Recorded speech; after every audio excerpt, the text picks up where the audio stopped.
কতদিন তুই এমনি করে সবকিছু ভুলে হাসি মুখে সবকিছু সহ্য করবি? যতদিন না সে তার নিজের ভুল করাটা বন্ধ করছে।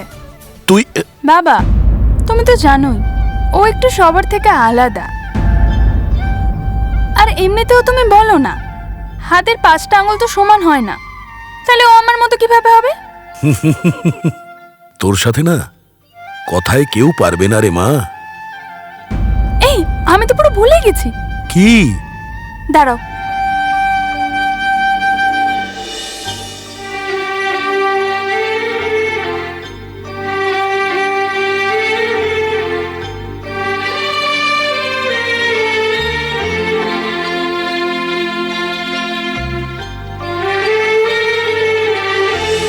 বাবা আমি যে হসপিটালে এক্সট্রা ডিউটি করি এটা সেই টাকা।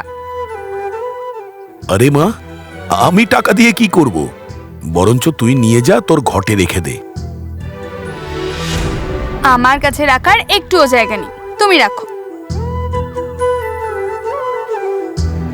বাবা, আমার ভালো লাগে আমাদের সকলের এই দুষ্টুমি, শয়তানি, আমাদের এই আশ্রমের সাথে জুড়ে থাকা সব স্মৃতি, এইগুলোই আমার কাছে সব থেকে মূল্যবান। আর তুমি কি আমাকে বোকা ভেবেছো? এই সব দামি জিনিসপত্র আমি ছেড়ে এই টাকা নিয়ে নিজের ঘরে রাখবো?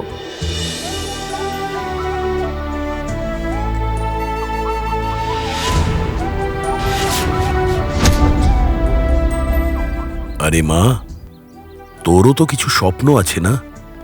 বাবা, এখানে আমার তোমার বলে কিছু নেই। আমার তোমার স্বপ্ন জয়েন্ট অ্যাকাউন্টের মতো, যেটা তোমার স্বপ্ন সেটাই চিক্কির স্বপ্ন। বাবা, তুমি যে আমাকে এত সাহায্য করেছো, নিজের পরিচয় দিয়েছো, ঠিক সেইভাবে আমিও সবাইকে সাহায্য করতে চাই, তাদের একটা ভালো ভবিষ্যৎ তৈরি করতে চাই। আমার কি এটুকু অধিকারও নেই? দেখো, তোমাকে কিন্তু এই টাকাটা রাখতে হবে, নাহলে এই চিক্কি মাইন্ড করবে।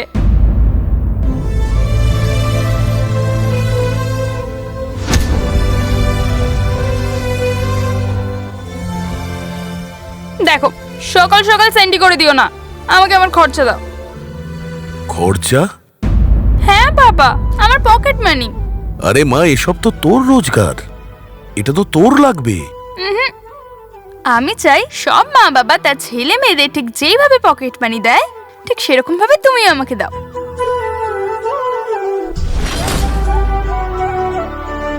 খুশি তো আমি তখনই হব যখন তুমি নিজের হাতে আমাকে মেয়ে ভেবে আমাকে তুমি পকেট মানি দেবে। নিজের হাতে নিলে ওটা টাকা হয়ে যাবে, কিন্তু তুমি যদি নিজের হাত দিয়ে দাও সেটা আমার কাছে আশীর্বাদের মতো হবে।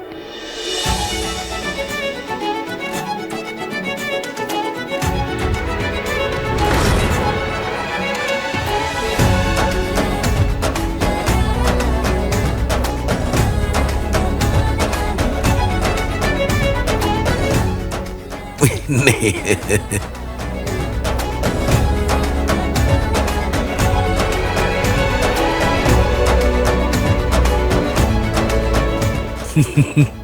আমি চাই যে তুই সারা জীবন হাসি খুশি থাক।